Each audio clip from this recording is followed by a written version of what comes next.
नमस्कार. सर्वांचं स्वागत आहे आजच्या भूगोलच्या 2 दिवसीय कार्यशाळेमध्ये. आजच्या कार्यशाळेची सुरुवात प्रथम आपण 3 वेळा ओंकार स्तवनाने करूया. सत्राला जॉईन असलेल्या सर्वांनी डोळे मिटा. 3 वेळा ओंकार होईल. हरि ओम.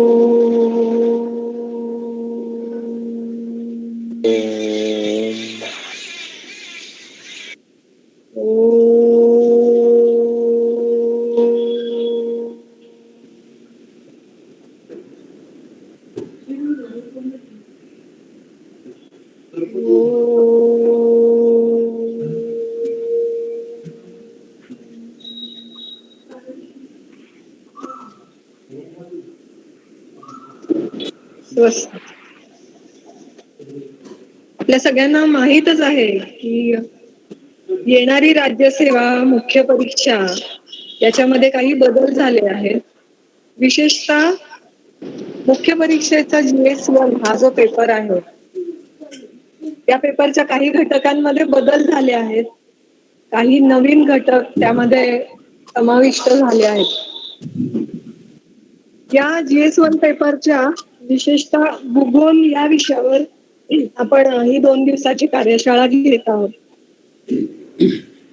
आणि सर्वांना सांगायला आनंद वाटतो की आपल्याकडे स्वरूपवर्धिनी स्पर्धा परीक्षा केंद्राशी डोईफोडे सर गेली अनेक वर्ष भूगोल या विषयाचे मार्गदर्शन करतात आणि संपूर्ण महाराष्ट्रात डोईफोडे सरांचं नाव स्पर्धा परीक्षेच्या विद्यार्थ्यांना माहित नाही असं कोणी एकही विद्यार्थी नसेल.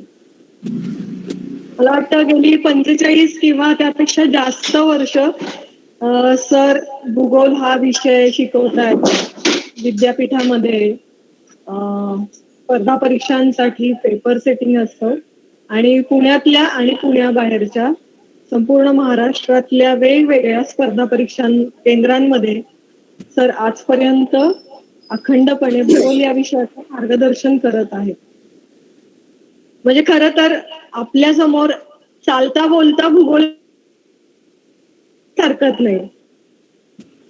म्हणजे सर आले की समोर काही एखादा पण अखंड 2 तास ते जे काही भूगोलाचं विश्लेषण करतात किंवा तो विषय मांडतात हे अगदी कौतुकास्पद आहे. वाटतो की स्वरूपवर्धिनीच्या आणि पुढची अनेक वर्ष मार्गदर्शन करावं आणि अधिकारी घडण्यात तुमचा असाच हातभार लाभावा अशीच विनंती आहे. मी थांबते आणि आता आपण सत्राला सुरुवात करूया. सर तुम्ही सुरू करावा अशी विनंती करते. स्पर्धा परीक्षेचं मार्गदर्शन करणार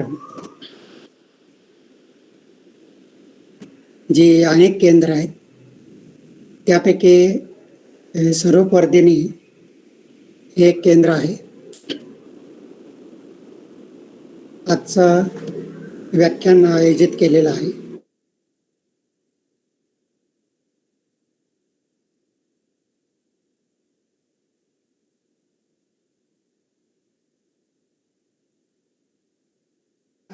पुण्याच्या बाहेर महाराष्ट्रात जे केंद्र आहे बऱ्याचशा केंद्राला मी गेल्यानंतर मला असं आढळून आलं पुण्यातलं किंवा नव्हे तर मी म्हणेल महाराष्ट्रातलं एक शिस्तबद्ध केंद्र मला आढळून आलेलं आहे. त्यामुळं अनेक वर्षापासून जोडला गेलेला आहे. तुम्हाला कल्पना आहे की 2020च्या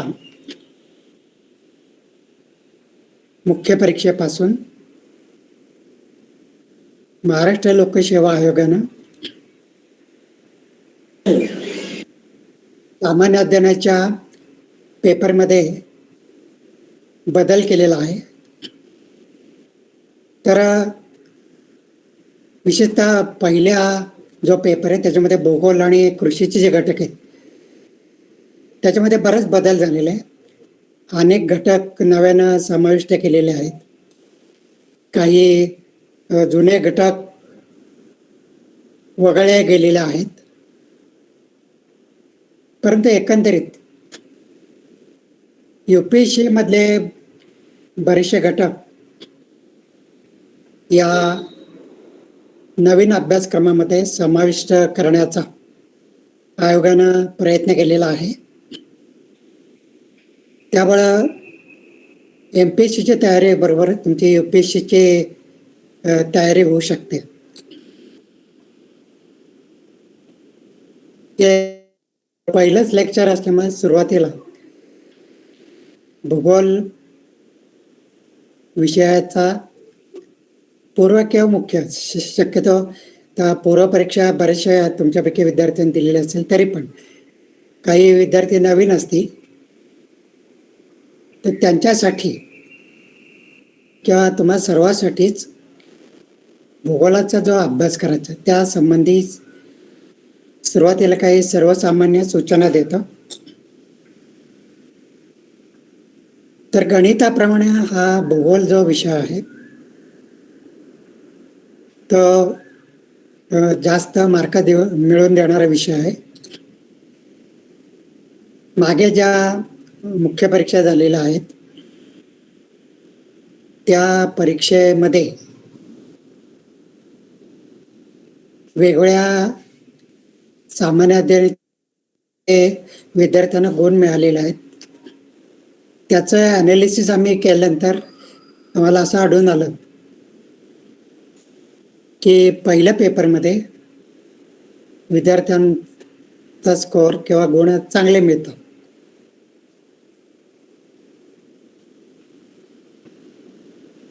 की काही विद्यार्थ्यांना काही घटकाचे पैकीच्या पैकी गुण मिळालेले आहेत. त्यासाठी सुरुवातीपासूनच मुख्य परीक्षेचा जर तुम्ही शिस्तबद्ध अभ्यास केला तर तुम्हाला सर्वांना चांगले गुण मिळू शकतील. तर भूगोलाचा अभ्यास करताना पूर्व परीक्षेची जी माझी अनेक केंद्राने व्याख्याने झालेली आहेत, तुमच्या केंद्राला झाले त्यावेळेस हे सांगितलं तुम्हाला भूगोलाचा अभ्यास करताना प्रकाशसंग्रह फार महत्वाचा. कुठल्याही घटकाचा अभ्यास करताना नकाशा समोर ठेवून जर तुम्ही अभ्यास केला तर तो घटक तुम्हाला लगेच समजतो, हे लक्षात ठेवा. त्याप्रमाणे भूगोलाचा अभ्यास करताना नकाशाबरोबरच त्या घटकातल्या ज्या मुख्य आकृत्या आहेत, के डायग्राम आहेत, तो समजून घ्यायचा. त्याप्रमाणे कुठल्याही घटकाचा अभ्यास केल्यानंतर त्या घटकातले मुख्य किंवा महत्वाचे जे काही मुद्दे असतील तर ते स्वतः तुम्ही उतरून काढा. त्या मुद्द्याच्या जवळ तो के डायग्राम किंवा मुख्य जी आकृती असेल ती स्वतः काढा. पुस्तकातले झेरॉक्स वगैरे चिटकवू नका, तर स्वतः जर आकृती काढली तर तो घटक तुम्हाला फार व्यवस्थित समजतो, हे लक्षात ठेवा. त्याचप्रमाणे तो घटकातले मुख्य मुद्दे तुम्ही स्वतः काढल्यानंतर त्या घटकावर आयोगाने मागे जे प्रश्न विचारले ते प्रश्न त्याच एका कागदावर तुम्ही एकत्रित करा. थोडीशी जागा सोडा आणि नव्यानं काय प्रश्न सुचत आहेत का किंवा काही नियतकालिकेमध्ये या परीक्षेसंबंधी जे काही नवीन मार्गदर्शन किंवा नवीन प्रश्न समाविष्ट केले ते प्रश्न त्या ठिकाणी ऍड करायचे. आणि स्वतःहून जर तुम्ही टिप्पण्या तयार केली तर ती परीक्षेच्या वेळेस जास्त उपयुक्ती पडतात कुठल्याही पुस्तकापेक्षा. त्याचप्रमाणे मुख्य परीक्षेचा किंवा कुठल्याही स्पर्धा परीक्षेचा अभ्यास करताना हे लक्षात ठेवा की तुम्हाला उत्तम प्रकारचे संदर्भ ग्रंथाचा परिचय झाला पाहिजे. तर आता एक महाराष्ट्र आयोगाचा किंवा UPSCचा केंद्रीय आयोगाचा जर अभ्यासक्रम एकंदरीत पाहिला तर त्याच्यामध्ये तुम्हाला असं दिसून येईल त्यामध्ये जे घटक आहेत, भूगोलाचेच नाही इतर सर्व विषयाचे जे घटक आहे त्याची बरीचशी सविस्तर माहिती आपल्या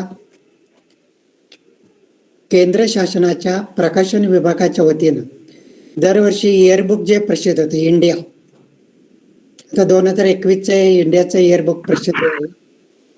त्या इयरबुकमध्ये सर्व घटकांची फार सविस्तर माहिती दिलेली असते. त्याकरता सर्व विद्यार्थ्यांनी लक्षात घ्यावं की अगदी पूर्वपरीक्षेपासूनच त्या इंडियाच्या पुस्तकावर थोडंसं लक्ष केंद्रित करावं. ते पुस्तक जरी इंग्रजीत असलं त्यात पण त्याच्यामध्ये अनेक घटकांची फार मुद्देसूद माहिती दिलेली असते. तुमच्यापैकी बऱ्याच विद्यार्थ्यांनी पुस्तक पाहिले असेल. त्या पुस्तकाच्या शेवटी मला वाटतं 43 पानामध्ये काही तक्ते असतात. ते तक्ते देखील तुम्हाला फार उपयुक्त असतात. त्यामुळे त्या पुस्तकाच्या शेवटी काही गेल्या वर्षी आपल्या देशामध्ये किंवा जगामध्ये ज्या महत्त्वाच्या घडामोडी घडलेल्या आहेत त्या घडामोडीची मुद्देसूद माहिती दिलेली असते. इतर कुठल्याही पुस्तकामध्ये चालू घडामोडी विषयी एवढी चांगली माहिती दिलेली नसते. काही प्रकाशकाच्या वतीने जे चालू घडामोडीवर पुस्तकं प्रसिद्ध होतात त्याचा फारसा उपयोग होत नाही हे तुमच्या लक्षात आलं असेल. कुठल्या तरी किंवा इंडियाच्या किंवा इतर पुस्तकातले काही तक्ते आहेत जसे थोडक्यात उतरल्याचं सर्व सविस्तर माहिती नसते. ते इंडियाचं जे इयरबुक आहे तर ते इयरबुक तुम्हाला पूर्व मुख्य परीक्षेसाठी एवढेच नाही तर मुलाखतीसाठी सुद्धा फार उपयुक्त असतं हे लक्षात ठेवा. त्याकरता ते एक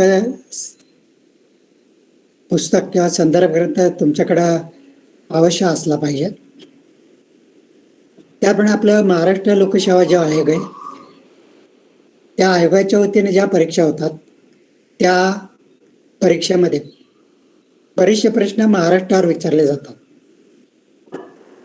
आणि महाराष्ट्रासंबंधी अतिशय मुद्देसूद सर्व घटकांची माहिती देणारं जे पुस्तक शासनाच्या वतीनं जे प्रसिद्ध होते ते आहे महाराष्ट्राची आर्थिक पाहणी. तर ते एक पुस्तक तुमच्याकडे असणं आवश्यक आहे हे लक्षात ठेवा. महाराष्ट्राच्या आर्थिक पाहणीमध्ये भूगोलाच्या आणि इतर सर्व घटकांची माहिती फार व्यवस्थित दिली. विशेषतः तुम्ही जर ते पुस्तक अभ्यासलं तर तुमच्या लक्षात येईल की त्याच्यामध्ये कृषी, ऊर्जा किंवा शिक्षण, त्याप्रमाणे लोकसंख्या या घटकांची फार व्यवस्थित माहिती किंवा व्यवस्थित तक्ते दिलेले. तर हे लक्षात आहे की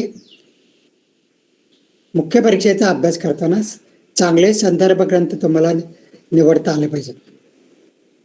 आता मुख्य परीक्षेच्या वेळापत्रक वगैरे जाहीर झाल्यानंतर बरेचसे प्रकाशक आपली पुस्तकं प्रकाशित करतात, परंतु वेगळ्या प्रकाशकांनी जी पुस्तकं प्रकाशित केलेली आहेत त्या पुस्तकापैकी चांगलं पुस्तक कुठलं आहे? 4-5 पुस्तकं तुम्ही चाळा, त्याच्यामध्ये चांगले नकाशे, अप टू डेट माहिती किंवा चांगल्या आकृत्या असतील तर त्या पुस्तकाची तुम्ही निवड करा. त्यामुळे प्रत्येक घटकावर आधारित ते काही पुस्तकं प्रसिद्ध झालेली आहेत. अगदी मराठीत सुद्धा अनेक संदर्भ ग्रंथ, उत्तम प्रकारचे संदर्भ ग्रंथ प्रकाशित झालेले आहेत. त्याचा तुम्हाला परिचय झाला पाहिजे. तर त्या टॉपिकची माहिती देताना कुठले चांगले संदर्भ ग्रंथ आहेत हे मी तुम्हाला सांगेल. परंतु हे लक्षात ठेवा की मुख्य परीक्षेचा अभ्यास करताना केवळ एकाच दुसऱ्या पुस्तकावर अवलंबून राहायचं नाही. ही स्पर्धा परीक्षा असल्यामुळं त्याप्रमाणे अलीकडे तुम्हाला माहिती की प्रश्नांचं स्वरूप फारच बदललं गेलं असल्यामुळे तुम्हाला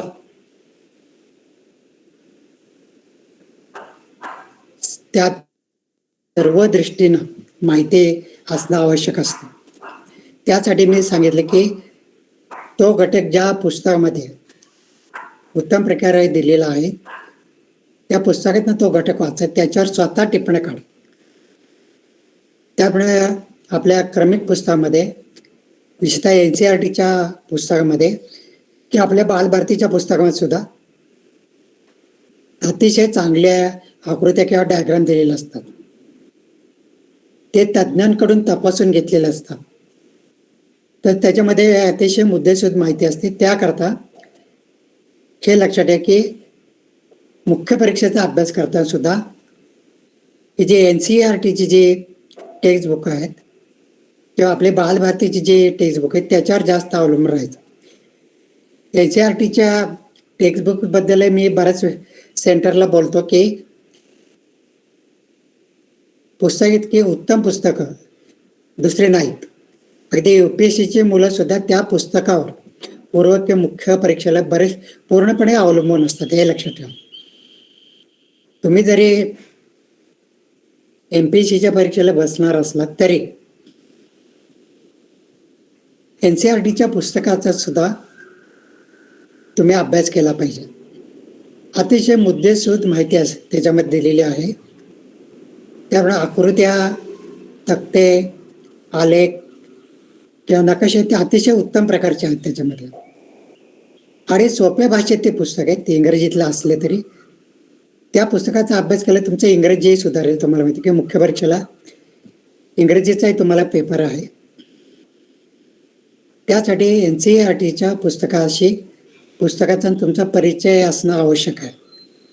की बरेचसे विद्यार्थी काही सेंटरला गेल्यावर करताय आम्ही MPSCला ते कशाला वाचायची.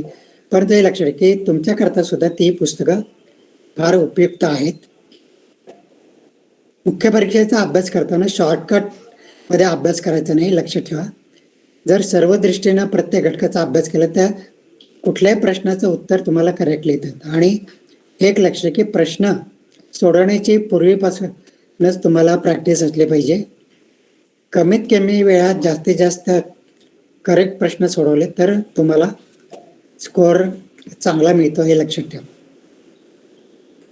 तर त्या दृष्टीने NCERT आणि किंवा आपल्या महाराष्ट्र राज्य पाठ्यपुस्तक मंडळाने निर्मित जी पुस्तक आहेत त्याच्यावर थोडासा अधिक भर द्यायचा. तर सुरुवातीला या क्रमिक पुस्तकाबद्दल किंवा तुमच्या नकाशा आकृत्याबद्दल मला जी माहिती सांगायची असते की नवीन विद्यार्थ्याकरता त्यांनी लक्ष द्या की आकृत्या करता किंवा नकाशा करता एक वेगळे जर्नल किंवा वेगळी एक मोठी वही तयार करा. त्याचा तुम्हाला फार उपयोग होतो की परीक्षेच्या शेवटी फक्त त्या आकृत्या किंवा नकाशे किंवा ते तुम्ही स्वतः तयार केले जे तक्ते ते फार उपयुक्त पडतात आणि अनेक प्रश्नाची उत्तरं तुम्हाला करेक्ट सोडवता येतात. जर नकाशा आकृत्या जर तुम्ही करेक्ट जर तयार केल्या तर आउटलाईनचे नकाशे मिळते. त्या नकाशामध्ये तुम्ही टॉपिक वाईज जर माहिती व्यवस्थित स्वतः भरली तर त्याचा तुम्हाला मुख्य परीक्षेला सुद्धा जास्त उपयोग होतो. हे लक्षात ठेवा. आता मुख्य परीक्षेमध्ये भूगोलातले बरेचसे घटक बदललेले आहेत. तर त्या घटकाबद्दल किंवा त्याच्यामध्ये जे उपघटक नव्याने समाविष्ट केलेले आहेत त्या घटकाबद्दल थोडक्यात आज माहिती सांगतो की जेवढ्या घटकांची आज माहिती होईल तेवढी सांगतो 12 वाजेपर्यंत. नंतर 12 ते 12:30 पर्यंत तुम्हाला जर काही शंका असतील 12 नंतर तर तुम्ही त्या शंका विचारू शकता. तर आता राज्यसेवेची जी मुख्य परीक्षा आहे तर तुम्हाला कल्पना आहे की 150 मार्काची एक पेपर असतो आणि तो पेपर तुम्हाला 2 तासामध्ये सोडवायचा असतो. आणि 2 तासाची तुम्हाला माहिती की 120 मिनिटं होतात आणि 120 मिनिटामध्ये 150 प्रश्न सोडवायचे असतात. तर तेवढ्या वेळात जास्तीत करेक्ट प्रश्न तुम्हाला सोडवता आले पाहिजेत. तुम्ही जर व्यवस्थित प्रत्येक घटकाचा अभ्यास केला त्याच्या संबंधी आकृत्या नकाशा जर तयार केले तर बरेचसे प्रश्न तुम्हाला करेक्ट सोडत आहेत. जर त्या घटकाचा सर्वांगीण दृष्टीने जर अभ्यास केला नसेल, प्रश्न जर समजला नाही तर तो प्रश्न सोडवू नका. नाही तर तुम्हाला माहिती की तो प्रश्न निगेटिव्ह मध्ये जातो. आणि 3 प्रश्न जर तुम्ही चुकीचे सोडवले ते एक प्रश्नाचे गुण तुमचे कमी होतात. तर निगेटिव्ह मध्ये शक्यतो जाऊ नका. ते करेक्ट जर उत्तरे जेवढे येतील तेवढे सोडवण्याचा प्रयत्न करा. परंतु व्यवस्थित जर शिस्तबद्ध रीतीने जर तुम्ही अभ्यास केला तर मुख्य परीक्षेमध्ये सुद्धा तुम्हाला जास्तीत जास्त चांगले गुण मिळवता येतात, हे लक्षात ठेवा. आता राज्यसेवेच्या पहिल्या पेपरमध्ये सुरुवातीला इतिहासाचे काही घटक आहेत, परंतु त्या घटकाबद्दल मी बोलणार आहे की भूगोल आणि कृषीचे जे घटक आहेत त्याच्याविषयी. आता 150 गुणापैकी 60 गुण ते इतिहासाचे असतात आणि 90 गुण भूगोल आणि कृषीसाठी, आणि 90 पैकी 60 गुण भूगोलाला आहेत आणि 30 मार्काचे जे प्रश्न आहेत ते कृषी भूगोलावर विचारले जातात. परंतु ते कृषीचे प्रश्न सुद्धा भूगोलाशीच बरेचसे संबंधित असतात, हे लक्षात ठेवा. तर आता नवीन अभ्यासक्रमामध्ये एकंदरीत 11 घटक आहेत, हे लक्षात. भूगोलाचे 8 घटक आहेत आणि कृषीचे 3 घटक आहेत. त्या 11 घटकापैकी पहिला जो घटक आहे भूगोलाचा तो भूरूपशास्त्रावर. जुन्या अभ्यासक्रमामध्ये तुम्ही जर पाहिलं तर पहिला घटक हा प्राकृतिक भूगोलाचा होता. तर प्राकृतिक भूगोलातले बरेचसे टॉपिक पहिल्या घटकामध्ये आता समाविष्ट केलेले. त्याच्यामध्ये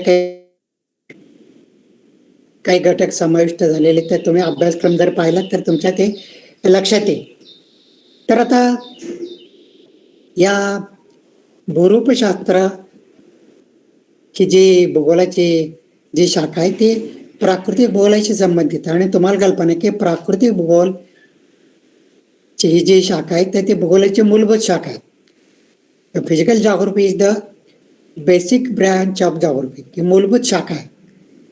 आणि त्या मूलभूत शाखेले सर्व घटकांचा जर तुम्ही अगोदर जर अभ्यास केलाय, जर केला किंवा सविस्तरपणे अभ्यास केला तर भूरूपशास्त्रातले सर्व प्रश्न तुम्हाला करेक्ट सोडवता येते, ते लक्षात ठेवा. आणि आत्तापर्यंत राज्यसेवेच्या ज्या परीक्षा झालेल्या आहेत त्या परीक्षेतल्या सर्व प्रश्नांचं जर तुम्ही ॲनालिसिस केलं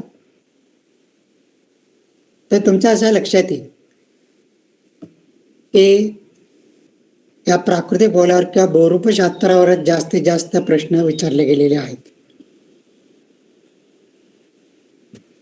की 2014, 15, 16 किंवा 17 किंवा 18च्या सगळे जर प्रश्नोत्तर पाहिल्या त्याचं ॲनालिसिस आम्ही आयोगाच्या कार्यालयात किंवा आमच्या विद्यापीठाच्या स्पर्धा परीक्षा सेंटरमध्ये केलं होतं. त्या आमच्या असं लक्षात आलं की भूरूपशास्त्रावर किंवा प्राकृतिक भूगोलावर एकूण प्रश्नापैकी जवळजवळ 12 ते 15 प्रश्न विचारले जातात. 2017ची जर प्रश्न जर पाहिली तर त्याच्यामध्ये जवळजवळ 18 प्रश्न या भूरूपशास्त्र किंवा प्राकृतिक भूगोलावर विचारले गेलेले. सरासरी मुख्य परीक्षेमध्ये प्राकृतिक भूगोलावर 15 तरी प्रश्न विचारले जातात. जे भूगोलामध्ये हा घटक सर्वात महत्वाचा आहे. आणि भूरूपशास्त्रामध्ये जर तुम्ही पहिला घटक जर पाहिला तर तो आहे पृथ्वीचा अंतरंग. तर पृथ्वीचा अंतरंग हा जो घटक आहे त्या घटकावर प्रत्येक मुख्य परीक्षेमध्ये एखाद तरी प्रश्न विचारले.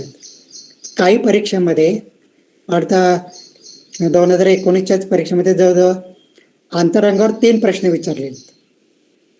किंवा UPSCच्या सुद्धा पूर्व किंवा मुख्य परीक्षेचा जर प्रश्नपत्रिका तुम्ही पाहिला, अभ्यासल्या, तर तुम्हाला असं आढळून येईल की UPSCला सुद्धा पृथ्वीच्या अंतरंगावर प्रश्न असतोच. त्यात पृथ्वीचा अंतरंग हा जो घटक आहे तो मुख्य परीक्षेतला भूरूपशास्त्रातला अतिशय महत्वाचा घटक आहे. पृथ्वीच्या अंतरंगाच्या संदर्भात सर्वात चांगली जी माहिती ती आपल्या बालभारतीच्या 8वीच्या पुस्तकामध्ये किंवा NCERTचं जे 11वीचं फिजिकल जॉग्राफीचं जे पुस्तक आहे त्या पुस्तकामध्ये अतिशय मुद्देसूद माहिती त्या घटकाची दिलेली आहे. त्याचमुळे त्या घटकाची संबंधीचा जो के डायग्राम आहे तर तो NCERTच्या पुस्तकात फुल पानाचा दिले आहे. आपल्या सुद्धा क्रमिक पुस्तकामध्ये त्याच डायग्रामवर आधारित एक चांगली आकृती दिलेली. तर पृथ्वीच्या अंतरंगासंबंधी तुम्ही जर व्यवस्थित आकृती स्वतःहून तयार केली की सुरुवातीला काढा आणि शेवटी एक फायनल आकृती काढा. त्या आकृतीमध्ये पृथ्वीच्या अंतरंगातले जे मुख्य थर आहेत किंवा उपथर आहेत किंवा हे थर वेगळ्या करणाऱ्या ज्या पातळ्या आहेत किंवा त्या थराची जाडी किंवा त्याची जी रासायनिक वैशिष्ट्ये ती वैशिष्ट्ये त्या आकृतीच्या जवळ जर तुम्ही लिहिली की त्या आकृतीमध्ये जर ती सगळी वैशिष्ट्ये दाखवली तर पृथ्वीच्या अंतरंगावरचा कुठला प्रश्न तुम्हाला करेक्ट सोडवतो त्या आकृतीवर. त्यामुळे पृथ्वीच्या अंतरंगाचा अभ्यास करताना लक्षात आहे की आपल्याला भूकंपशास्त्राची फार मदत होते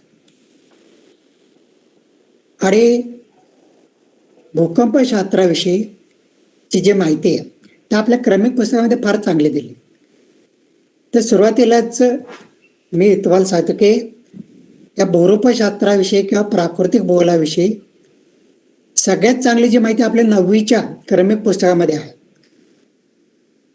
तर हे लक्षात की पूर्व परीक्षे दृष्टीने किंवा मुख्य परीक्षे दृष्टीनं 9वीचं भूगोलाचं जे क्रमिक पुस्तक आहे ते फार महत्वाचं आहे. तर त्या पुस्तकाची एक प्रत तुम्हाला तुमच्याकडे पाहिजेच. पूर्व परीक्षेची सुद्धा व्याख्याने देताना मी विद्यार्थ्यांना सुचवतो की 9वीचं भूगोलाचं क्रमिक पुस्तक तुम्हाला पाहिजे. त्या पुस्तकाचं पूर्व परीक्षेला त्याप्रमाणे मुख्य परीक्षेला सुद्धा त्या पुस्तकात तुम्हाला उपयोग होतो, मुलाखतीलाही उपयोग होतो. त्या पुस्तकामध्ये अतिशय चांगली मुद्देसूद माहिती सर्व घटकांची दिलेली आहे. आकृत्या, आलेख किंवा तक्ते फार चांगले त्या पुस्तकामध्ये दिलेले आहेत. तर प्राकृतिक भूगोलासाठी किंवा भूरूपशास्त्रासाठी 9वीचं आपलं क्रमिक पुस्तक मराठी भाषेतनं जे विद्यार्थी पेपर लिहिण्यात त्यामुळे या पुस्तकाची इतरही भाषात भाषांतर झालेले असतात. तर इंग्रजीमध्ये सुद्धा किंवा गुजराती इतर भाषामध्ये महाराष्ट्रात जेवढ्या भाषा बोलले त्या भाषामध्ये आपल्या क्रमिक पुस्तकाची भाषांतर झाले. तर इंग्रजी ज्यांचं मीडियम आहे त्यांनी इंग्रजी मीडियमचं पुस्तक वाचा किंवा इंग्रजी मीडियमच्या विद्यार्थ्यांसाठी 11वीचं फिजिकल जॉग्राफीचं पुस्तक फार उपयुक्त आहे हे लक्षात ठेवा. तर या भूकंप शास्त्राचा अभ्यास केला त्याच्यात तुमच्या लक्षात की भूकंप शास्त्राचा अभ्यास करतो भूकंप लहरी महत्वाच्या असतात. तर प्राथमिक, दुय्यम किंवा भूपृष्ठ ज्या लहरी PES किंवा LVO असं त्याला आपण म्हणतो, तर त्या लहरीच्या विषयीची माहिती आपल्या क्रमिक पुस्तकामध्ये आकृतीसह फार व्यवस्थित दिलेली आहे. तर कधी कधी संबंधी या भूकंप लहरीची जे वैशिष्ट्ये त्या वैशिष्ट्यावर आधारित प्रश्न असतो किंवा मुख्य थर किंवा उपथर वेगळे करणाऱ्या ज्या पातळ्या आहेत त्याच्यावर प्रश्न विचारले जातात. त्याच्याकरता भूकंपशास्त्राच्या बद्दल तुमचा सविस्तर अभ्यास असला पाहिजे. तर या पहिलाच जो घटक आहे भूरूपशास्त्रातला पृथ्वीचा अंतरंग त्याच्याबद्दल सुरुवातीलाच लक्षात ठेवा की एक डायग्राम फार व्यवस्थित जर तुम्ही सुरुवातीलाच काढला तर त्याचा अर्थ कुठलाही प्रश्न तुम्हाला करेक्ट सोडवता येईल. त्याचप्रमाणे भूकंप लहरीची आकृतीसह वैशिष्ट्य तुम्ही एका पेजवर व्यवस्थित तयार करा. त्यानंतर दुसरा जो घटक भूरूपशास्त्रामध्ये दिलेला आहे तो भूरूपाची उत्क्रांती असा टॉपिक आहे.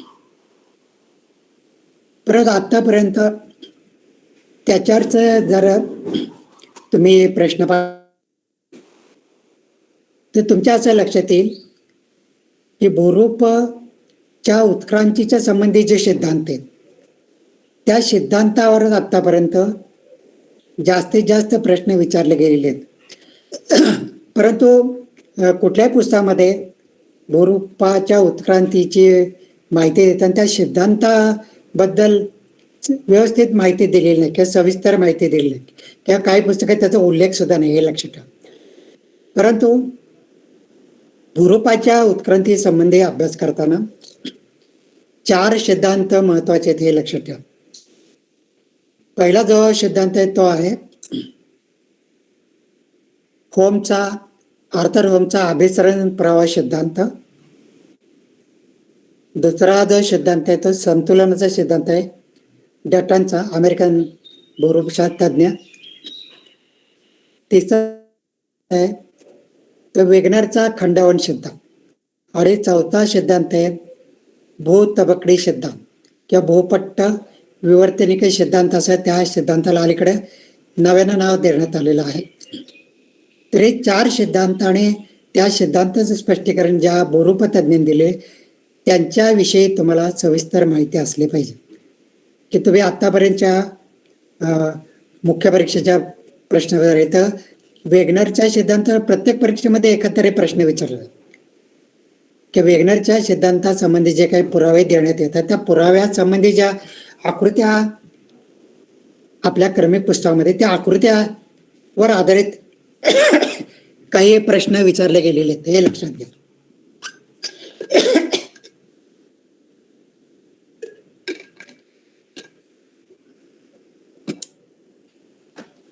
सॉरी.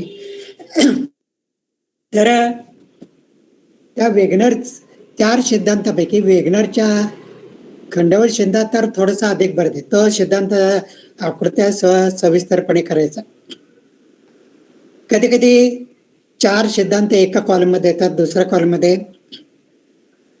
त्या सिद्धांताच्या सविस्तर माहिती देणारे जे काही वैज्ञानिक आहेत त्यांचा वर खाली क्रम केलेला असतो आणि त्याच्या योग्य जुळवा किंवा एखाद्या वेळेस सिद्धांतासंबंधी आकृती दिलेली असते आणि ही आकृती कोणता सिद्धांत स्पष्ट करते, असं आकृत्यावर आधारित काही प्रश्न असतात. त्याकरता कुठल्याही घटकाचा अभ्यास करताना आकृत्या समजून घ्या. बऱ्याचशा सेंटरमध्ये गेल्यानंतर त्या सेंटरचे जे ग्रंथालय किंवा लायब्ररी असेल तिथे मी एक 15-20 मिनिटं जाऊन भेट देत असतो की पाहतो की विद्यार्थी काही अभ्यास. परंतु माझ्या असं लक्षात येतं कोणत्याही परीक्षेचा अभ्यास करताना विद्यार्थी पुस्तकातली जी काय माहिती ती भराभर वाचतात. बऱ्याच वेळा माझं असं लक्षात की पुस्तकामध्ये त्या घटकासंबंधी ज्या आकृत्या किंवा जे तक्ते दिले त्याच्याकडे फारसं लक्ष देत नाही. की वर्तमानपत्राप्रमाणे किंवा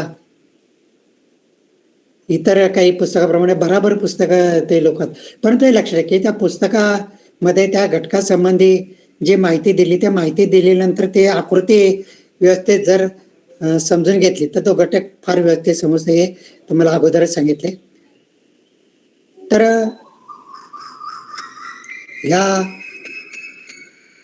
भूरूपशास्त्रामध्ये भूरूपाच्या उत्क्रांती संबंधी ते सिद्धांत अभ्यासणं फार आवश्यक आहे. त्याचप्रमाणे भूरूपशास्त्रामध्ये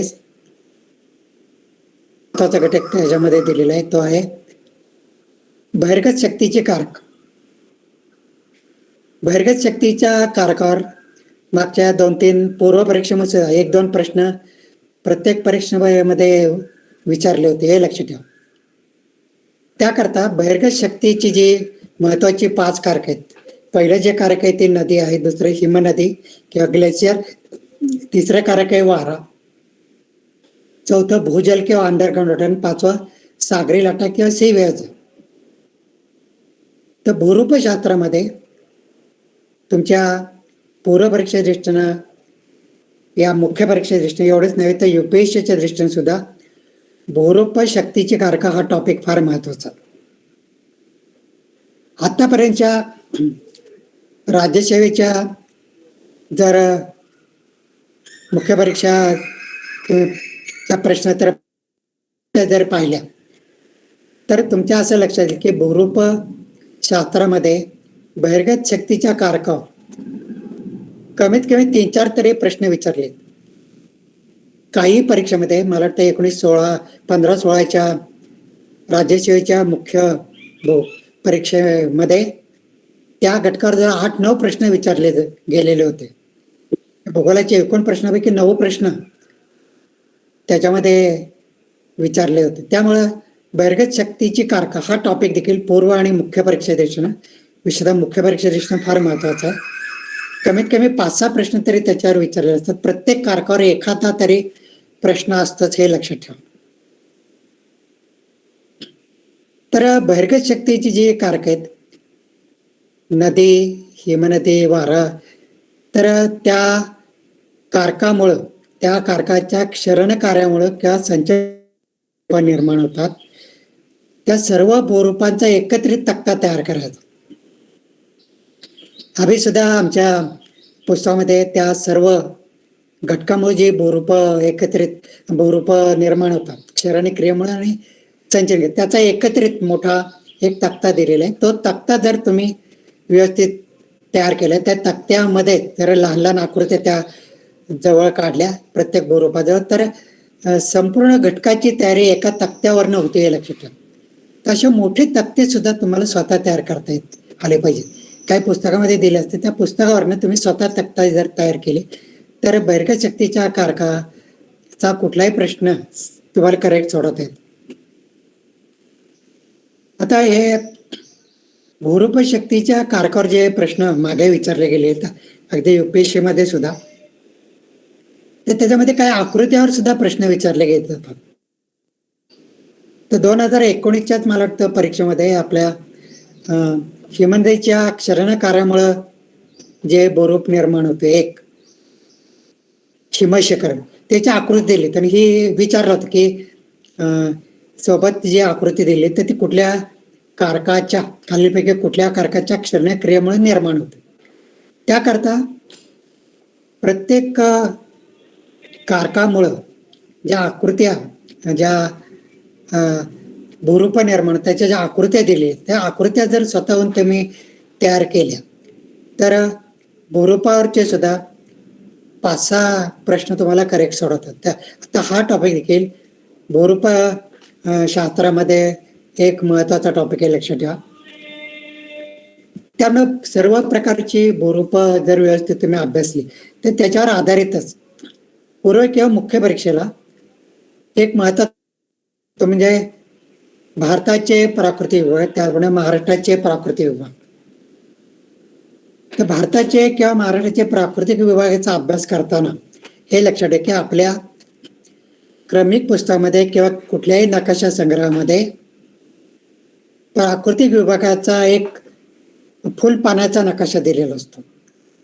त्या नकाशावरून स्वतःहून तुम्ही जर भारताच्या प्राकृतिक विभागांचा आणि महाराष्ट्राच्या प्राकृतिक विभागांचा एक नकाशा तयार केला तर भारताच्या विषयी किंवा महाराष्ट्राविषयी प्राकृतिक प्रश्नावर किंवा कुठल्याही भूवैशिष्ट्यावर जर प्रश्न विचारले गेले तर ते प्रश्न तुम्हाला करेक्ट सोडवतात की त्या नकाशामध्ये मुख्य प्राकृतिक विभाग, त्या विभागातले जे काही वैशिष्ट्य आहेत ते वैशिष्ट्य त्या ठिकाणी नोट डाऊन करा.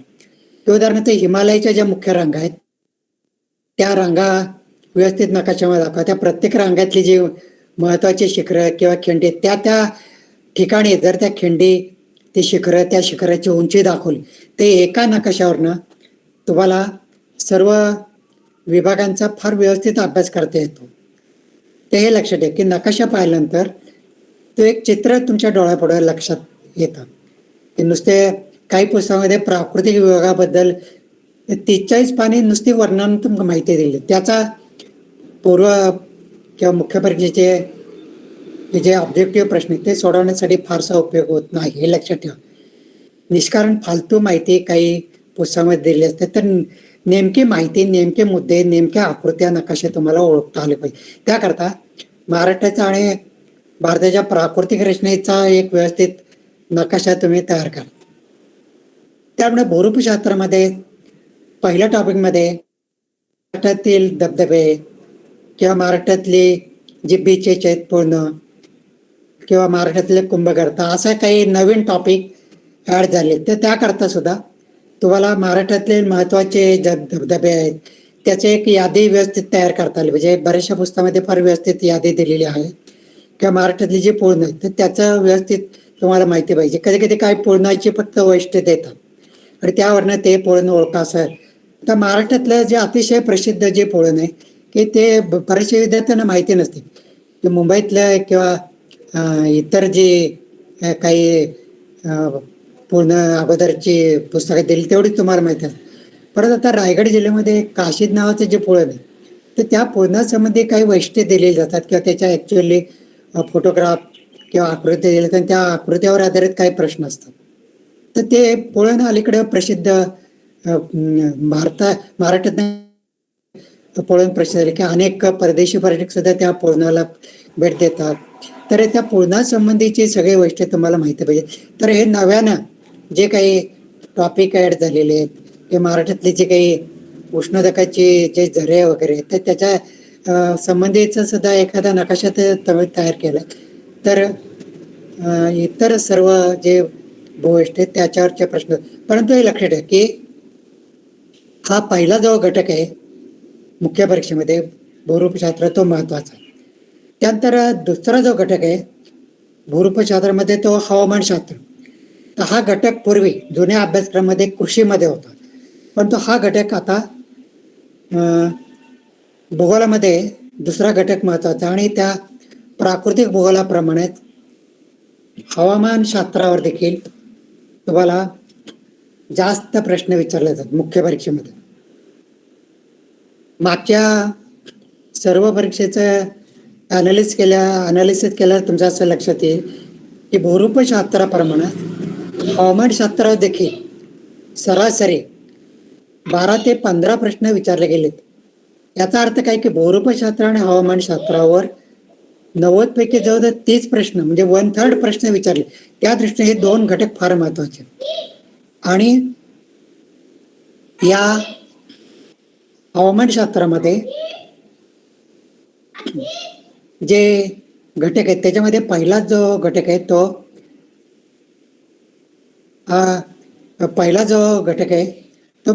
हवा वातावरणाचे जे विभाग आहे ॲटमॉस्फिअर किंवा वातावरणावर जास्त प्रश्न विचारले जातात हे लक्षात ठेवा. आणि वातावरणातले जे मुख्य थर आहेत किंवा जे मुख्य घटक आहेत त्याच्याबद्दल आकृतीसह व्यवस्थित. आणि वातावरणाच्या थरामध्ये पृथ्वीच्या पृष्ठभागाला लागून जो महत्त्वाचा थर आहे जिओस्ट्रॅटेजिस्ट तो आहे तपांबर किंवा ट्रोपोस्फिअर. तर ट्रोपोस्फिअरचे जे वैशिष्ट्य आहेत की जे 10-11 वैशिष्ट्य आहेत तर त्या वैशिष्ट्याबद्दल बरेचशा वेळा विधानं दिली जातात. तर हे लक्षात ठेवा की कुठल्या घटकाचा अभ्यास करताना कशावर जास्त भर द्यायचा किंवा कशासंबंधी तुम्हाला सविस्तर माहिती घ्यायची तर त्या प्रश्नाच्या स्वरूपावरनं की आतापर्यंत जे प्रश्न विचारले तर ते प्रश्न सुद्धा अगोदर अभ्यासा आणि त्यावरनं कुठल्या घटकाच्या उपघटकावर जास्त भर द्यायचा हे तुम्हाला कळतं. त्याचवेळा वातावरणामध्ये तापमानाचं वितरणावर परिणाम करणारे घटक किंवा वायुभाराच्या वितरणावर परिणाम करणारे घटक आहे किंवा वायू दाबासंबंधी ज्या आकृती आहेत किंवा वायुदाबाचे जे पट्टे त्याला अनुसरून जे वारे होतात त्या संबंधीच्या व्यवस्थित तयार कर. तर आता या वातावरणामध्ये हे तापमान आणि वायुदाब त्यामुळे पर्जन्य घटक महत्त्वाचे आहेत. तर त्या संबंधीचे जे काही पारिभाषिक शब्द असतात त्या शब्दावर आधारित काही प्रश्न विचारले जातात. आता उदाहरणार्थ तापांबरामध्ये उंचीनुसार तापमान कमी होतं की तापमानामध्ये घट होते त्याला लॅप्स रेट म्हणतात किंवा त्याला घटदर म्हणतात. तर तो घटदर जो आहे तो 165 मीटर उंचीवर 1 डिग्री सेल्सिअसनं तापमान कमी होतं हे तुम्हाला माहिती आहे. तर त्याचप्रमाणे काही विशिष्ट परिस्थितीमध्ये उंचीनुसार तापमान कमी न होतात तापमानामध्ये वाढ होते त्याला तापमानाची विपरीतता की त्याला इन्व्हर्जन. तर मला काय सांगायचं की असं वातावरणामध्ये असं किंवा किंवा हवामानशास्त्रामध्ये असं विशिष्ट जे काही पारिभाषिक शब्द किंवा संज्ञा त्याच्यावर आधारित प्रश्न तुम्हाला विचारले जातात. तर तुम्हाला एक महत्वाचं सांगायचं की आपल्या जे क्रमिक पुस्तकं असतात त्या क्रमिक पुस्तकात शेवटी एक पारिभाषिक शब्दांची सूची दिलेली असते किंवा इंडेक्स दिलेला असतो. तर ही पारिभाषिक शब्दाची सूची फार महत्वाची आहे की त्या पारिभाषिक सूचीमध्ये जे काही संज्ञा दिल्या असतात त्यावर आधारित आहे. प्रत्येक परीक्षेमध्ये 10 ते 12 प्रश्न विचारलेले असतात, हे लक्षात ठेवा. परंतु विद्यार्थी त्या पारिभाषिक शब्दांकडे फारशा दुर्लक्ष करतात. ते कुठल्याही घटकामध्ये पारिभाषिक संज्ञा स्पष्ट झाल्या पाहिजेत. त्यासाठी पूर्वपरीक्षेच्या वेळेस मी बऱ्याचशा विद्यार्थ्यांना सांगतो की पुस्तकात शेवटी जी सूची दिलेली आहे ती जी 4-5 पान आहेत, प्रत्येक पुस्तकातली पारिभाषिक शब्दाचे सूचीची जे पान आहेत त्याकरता एक वेगळं नोटबुक तयार करा. आणि ते जर केले तर तुमच्या लक्षात येईल की तुम्हाला हे 8-10 प्रश्न तरी करेक्ट सोडत येतात. की नंतर विद्यार्थी सांगतात की मुख्य परीक्षेला चांगला स्कोअर मिळाल्यानंतर अधिकारी झाल्यानंतर हे विद्यार्थी येऊन भेटतात आणि सांगतात की सर ते पारिभाषिक शब्दाची सूची किंवा तुम्ही जे आकृत्यासाठी वेगळं जर्नल किंवा नोटबुक तयार करायला सांगितलं त्याचा आम्हाला मुख्य परीक्षेला फार उपयोग झाला. एवढंच नाही तर मुलाखतीला सुद्धा त्याचा फार उपयोग झाला. तर सुरुवातीपासूनच अशा रीतीने शिस्तबद्ध तुम्ही अभ्यास करा. आकृत्या नकाशासाठी वेगळं वही किंवा नोटबुक तयार करा. हे आणि आता मी जे सांगितले की जे इंडेक्स आहे किंवा पारिभाषिक शब्दाच्या सूची करता वेगळं नोटबुक तयार करताना तुमच्या लक्षात आलं असेल की क्रमिक पुस्तकामध्ये काही चौकोनामध्ये माहिती दिलेली असते, त्याला बॉक्स इन्फॉर्मेशन असं म्हणतात. की आपल्या बालभारतीच्या पुस्तकामध्ये NCERTच्या पुस्तकामध्ये त्या गुलाबी रंगाचे चौकोन दाखवलेले आहेत की त्या चौकोनाकडे तुम्ही लगेच आकर्षित व्हा त्या रंगाकडे. म्हणून त्या चौकोनामध्ये ते व्यवस्थित त्या घटकाची एक अतिशय महत्वाची माहिती दिलेली असते किंवा मुद्दे दिलेले असतात. तर हे जे बॉक्स इन्फॉर्मेशन आहे किंवा चौकोनामध्ये जी माहिती दिलेली आहे तर ती बॉक्स इन्फॉर्मेशन हे एकत्रित करा. पारिभाषिक शब्दाच्या सूचीच्याच नोटबुकमध्ये ते सगळे तुम्ही जर चौकोनातली माहिती एकत्र केली तर त्या माहितीचा उपयोग सुद्धा काही प्रश्नाची करेक्ट उत्तरे लिहिण्याकरता तुम्हाला होईल. तर हे एक लक्षात आहे की हवामानशास्त्रामध्ये भूरूपशास्त्रामध्ये पारिभाषिक शब्दाची जी सूची आहे तर ती सूची अभ्यासणं फार महत्त्वाचं असतं. त्यात थोडं हवामानशास्त्रामध्येच नित्यवानर जे वारे 3च आहेत, व्यापारी, प्रतिव्यापारी आणि ध्रुवीय. तर त्याबद्दलची आकृती आणि त्याबद्दलची वैशिष्ट्य तुम्हाला माहिती पाहिजे. प्रत्येक परीक्षेमध्ये त्याच्यावर एक प्रश्न असतो. त्यामुळे मोसमी वारे किंवा जे स्थानिक वारे, तर स्थानिक वाऱ्याच्या संबंधी सुद्धा फुलपानाचा एक जगाचा नकाशा स्वतःहून तुम्ही तयार करा. ते स्थानिक वाऱ्यामध्ये सुद्धा आतापर्यंत जे प्रश्न विचारले ठराविक 8-10 वाऱ्यावर प्रश्न विचारले जातात. त्याच्यामध्ये फॉन वारे, चिनूक वारे किंवा डोंगरी वारे, दरीतेल वारे किंवा खारे वारे, मतले वारे किंवा वाळवंटातनं वाहणारे अति उष्ण वारे किंवा ध्रुवीय प्रदेशातनं अति थंड वारे बोरासारखे जे वाहतात त्याच्यावर आधारित प्रश्न असतात.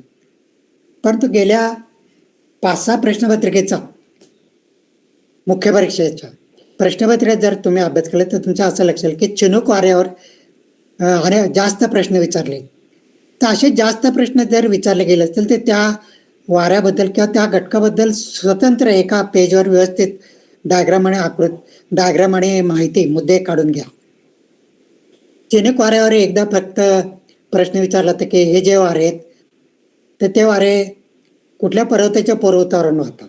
एकदा प्रश्न विचारला होता की कुठल्या देशातनं वाहतात किंवा एकदा त्या वाऱ्याचे 4 वैशिष्ट्य दिली होती आणि ते वैशिष्ट्यापैकी किती वैशिष्ट्य योग्य आहेत असा प्रश्न विचारला होता. तर 5-6 प्रश्नपत्रिकेमध्ये चिनूक वाऱ्यावर प्रश्न आहे. त्या अलीकडे चिनूक वारा हा पेपर सेटरचा फार आवडता वारा दिसतोय की त्याकरता की जे पेपर सेटरला काही जे विशिष्ट घटक आवडतात त्याच्यावर थोडासा अधिक भर देत की हा चिनूक वारा जो आहे तर रॉकी पर्वतचे फक्त पूर्व उतारणार होतो, उष्ण आणि कोरडा वारा आहे. त्यापुढे रॉकी पर्वत हा उत्तर अमेरिकेमध्ये फक्त कॅनडा आणि संयुक्त संस्थानातनं या 2 देशात, तर कुठल्या देशामधनं हा वारा वाहतो, 2-2 देशाचे गट दिले ते कॅनडा आणि ते लक्षात आहे की असे विशिष्ट जे काही वारे आहेत महत्त्वाचे ते त्याच्याबद्दल तुम्हाला माहिती पाहिजे. त्याप्रमाणे जगातील किंवा महाराष्ट्र, विशेषतः महाराष्ट्रातील भारतातलं जे पर्जन्य वितरण आहे त्याचे व्यवस्थित नकाशे तयार करून ठेवले किंवा भारतातील मोसमी वाऱ्याचं जे वेळापत्रक आहे त्याच्यावर आधारित प्रश्न विचार किंवा यावर्षी जे पर्जन्याचा अंदाज आपल्या वेधशाळेनं दिलेला असतो किंवा यावर्षी मोसमी वारे सुरू होण्याच्या ज्या तारखा आहेत त्यात अशाबद्दल काही नवीन घडामोडीवर काही प्रश्न विचार. आता या आठवड्यात तुम्हाला माहिती आहे की अरबी समुद्रामध्ये एक फार भयंकर वादळ झालं की त्या वादळाचा वेग किती होता किंवा कुठल्या राज्याला त्याचा तडाखा बसला. अलीकडे ज्या घडामोडी होत्या की तुमच्या परीक्षेच्या अगोदर ज्या हवामानाच्या विषयी काही ज्या व्यवस्थित घडामोडी झालेल्या असतील त्या घडामोडीच्या सुद्धा नोंद तुम्हाला व्यवस्थित करता आली पाहिजे हे लक्षात ठेवा. त्याच्याबद्दलही व्यवस्थित ती पण त्या घटकाच्या शेवटी तुम्हाला करता आलं पाहिजे. कारण तुमच्या अभ्यासक्रमामध्येच मुख्य परीक्षेच्या किंवा पूर्वी दिलेलं आहे की त्या घटकावर आधारित अलीकडे ज्या चालू घडामोडी होतात त्याच्यावरही प्रश्न विचारले जातील.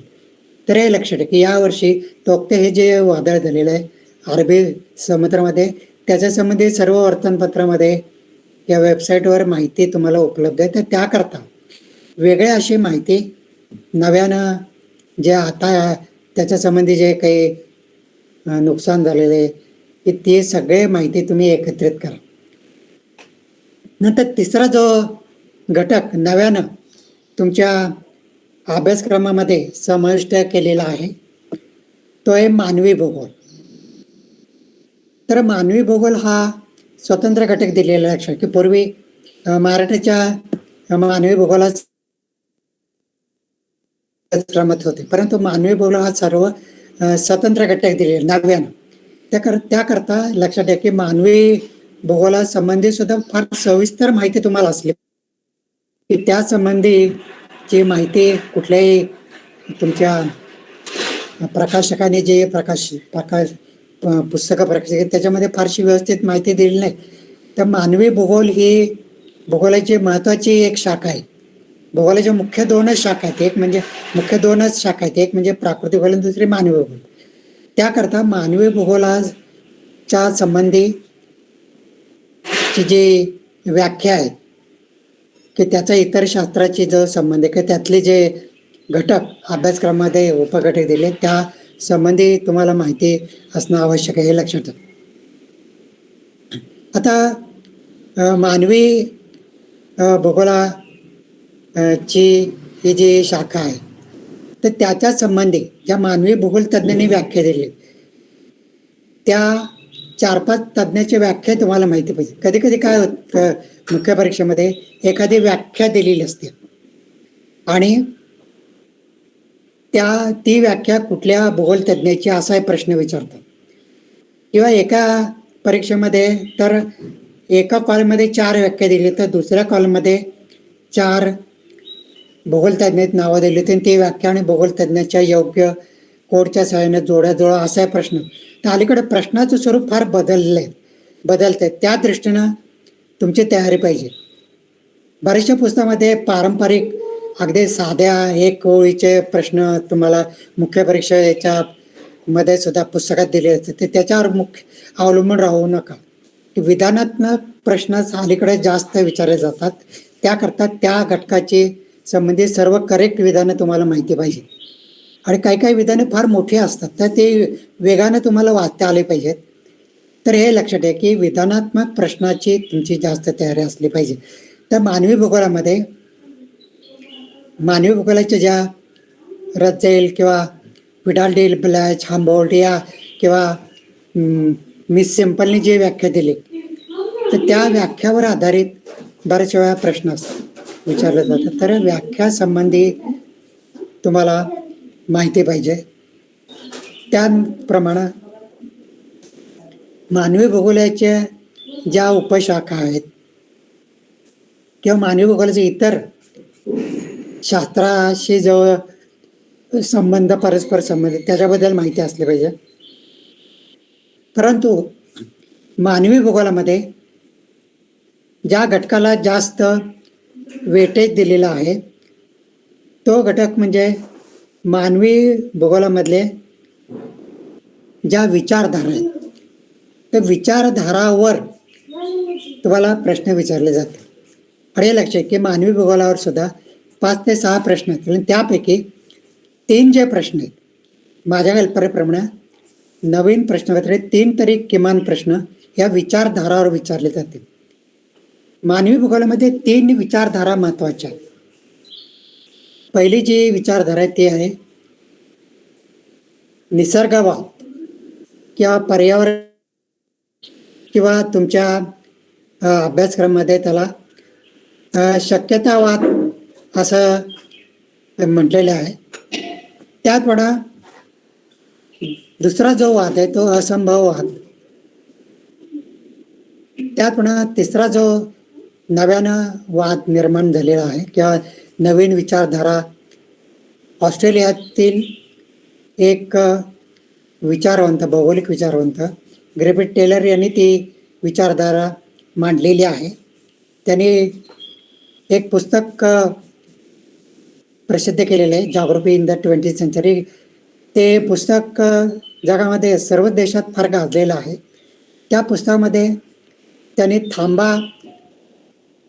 आणि जा असा एक नवीन विचारसरणी प्रस्तुत केली की स्टॉप अँड गो डिटर्मिझम ही नवीन विचारसरणी त्यांनी स्पष्ट केली.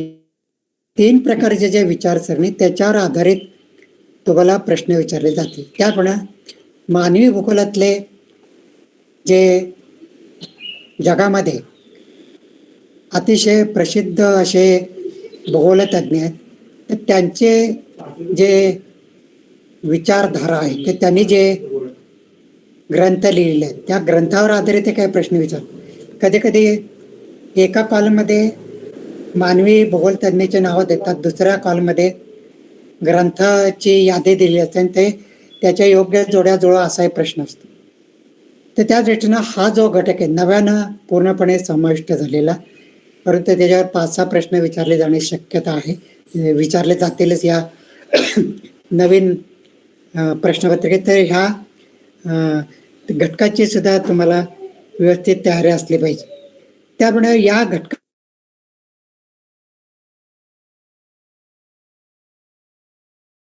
2 वसाहती त्या संबंधित सर्व सविस्तर माहिती असते. ग्रामीण वसाहती आणि नागरी वसाहती त्याचे जे प्रकार आहेत की त्याच्या वसाहतीवर परिणाम करणारे जे भौगोलिक घटक आहेत त्याच्या संबंधित थोडी सविस्तर माहिती असली पाहिजे.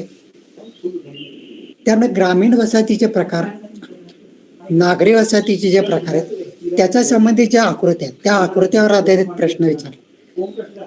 विशेषतः आता नागरी वसाहती किंवा शहराची जी अंतर्गत रचना आहे त्याच्यावर आधारित